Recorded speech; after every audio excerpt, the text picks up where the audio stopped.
آج میں آپ کے لیے بہت ہی فنی ویڈیو لے کے آئی ہوں. آپ سنیں، دیکھیں اور انجوائے کریں. میں دماغ اس لیے بھی استعمال نہیں کرتا کیونکہ یہ میں نے بیوی کی سازشوں کو ناکام بنانے کے لیے رکھا ہے. کل میں ایک فوتگی پہ کسی کے گھر افسوس کے لیے گیا.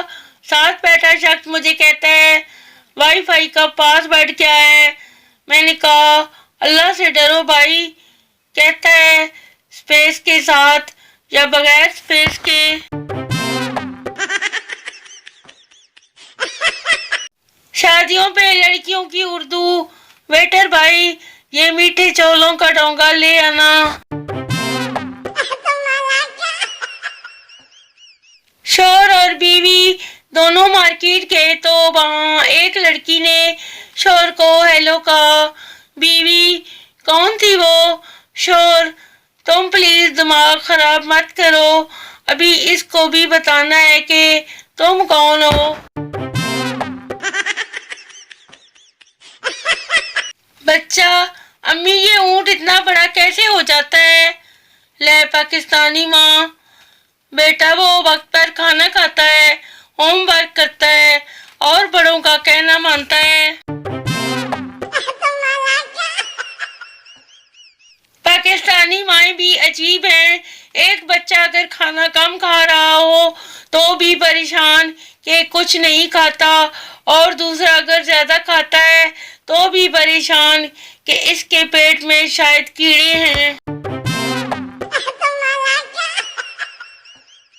ہم پاکستانی گفٹ لے کر شکریہ نہیں بولتے، ہم گفٹ لے کر کہتے ہیں کہ اس کی کیا ضرورت تھی.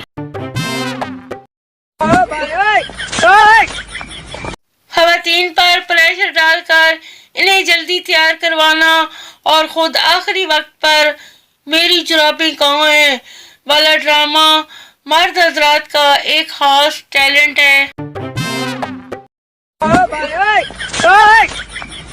شک کرنا بیویوں کا پیدائشی اور شک کو جھوٹ ثابت کرنا شوہروں کا بنیادی حق ہے.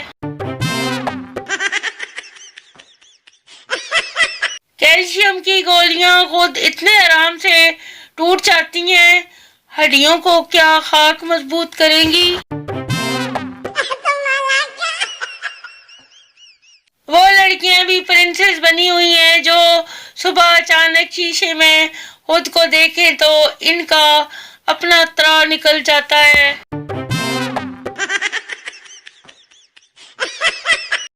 مرد اپنی ضرورت کی ہر چیز خریدے گا، چاہے اسے 500 کی چیز 1000 میں خریدنی پڑے، اور عورت 1000 کی چیز 500 میں خرید لے گی، اور چیز بھی وہ جس کی ضرورت نہیں ہے، بس سیل لگی تھی.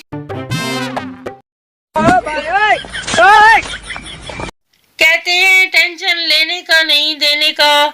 کچھ لوگوں نے اس بات کو اتنا سنجیدگی سے لے لیا ہے کہ ان کی زندگی کا واحد مقصد دوسروں کی زندگی میں ٹینشن پیدا کرنا رہ گیا ہے.